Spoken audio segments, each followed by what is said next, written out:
Hello friends. Welcome back to worship radio. రాక్షసులు ప్రస్తుతం ఎక్కడ నివసిస్తున్నారు అనేది ఇప్పుడు ఈ వీడియోలో తెలుసుకుందాము. రాక్షసులు అనే పదం వినపడగానే మన మనస్సులో ఒక రకమైన భయం, వారి దోషపూరిత ప్రవర్తన, వారి పట్ల అసహ్యం కలుగుతాయి. ఎందుకంటే వారి గురించి, వారి మనోభావాల గురించి మనం విన్న కథలు అలా మన మనస్సులో ముద్రలు వేస్తాయి.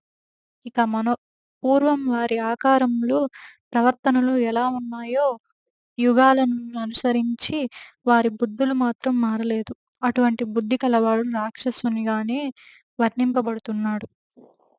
మొదటిలో అంటే కృతయుగంలో రాక్షసులు జలములో నివసించేవారట. అక్కడ నుంచే లోకానికి ఉపకారం చేసే వేదాలను తొలగించడం, దొంగిలించడం లాంటివి చేయటము వలన భగవంతుడు మత్స్యావతారమెత్తి, వరాహావతారములెత్తి వారిని సంహరించారు. ఇలా కాదు అని వాళ్ళు నీళ్ల మధ్యలో దీవులలో చేరి లోకంలో దుర్మార్గములు చేయటము మాత్రమే కాక ఆ భావములను వ్యాపింపజేయాలని ప్రయత్నించారు. అయితే అప్పుడు కూడా ఆయన రామాది అవతారాలను దాల్చి వాళ్ళను నిర్మూలించారు. ఇలా కూడా లాభం లేదు.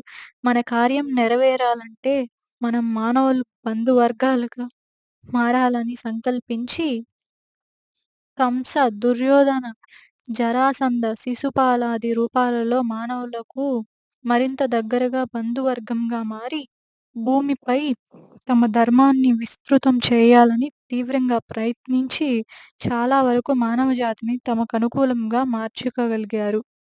అయినా కూడా ఊరుకోకుండా కృష్ణావతారమెత్తి, సద్బుద్ధి కలిగిన మానవుల ద్వారానే వారిని ఊచకోత కోపించి, మానవుల కర్తవ్యాన్ని తెలియపరిచాడు.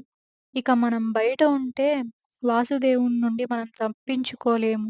ఆయనకు దొరకడం కూడా ఉండేందుకు ఎక్కడ చేరి మన ప్రయత్నాలు సాగించాలా అని బాగా ఆలోచించి, ఈ కలియుగంలో మానవ మనస్సుల్లో నివాసము ఏర్పరచుకున్నారు. అక్కడ నుండి తమ పనులను కొనసాగిస్తున్నారు. అందుకే మనలో కోపాలు, ఈర్ష్య, అసూయాది గుణాలు ధర్మ విరుద్ధమై ప్రవర్తన భగవంతుని ఉనికిని వ్యతిరేకించటం, సాటి జీవుల పట్ల జాలి లేకపోవటం లాంటి లక్షణాలు పాడుసోపుతున్నాయి. మానవులలోనే నివాసమున్న ఈ రాక్షస జాతి మన మరచి ఉన్న సందర్భంలో మన మనస్సున అరిషడ్వర్గాల వైపు మళ్లించటానికి తీవ్రంగా ప్రయత్నిస్తుంటారు. అధమరచామో మనలో వారి గుణాలు ప్రజ్వలిస్తూ ఉంటాయి. భగవన్నామం అనే కవచాన్ని ధరించి ప్రేమ, శమదమల్నే ఆయుధాలుగా ధరించి జాగరూకులమై ఉండాలి. వాళ్ళు తలెత్తిన ప్రతిసారి చావు దెబ్బ తీయాలి. ఇది చాలా కష్టతరమైన పోరాటం.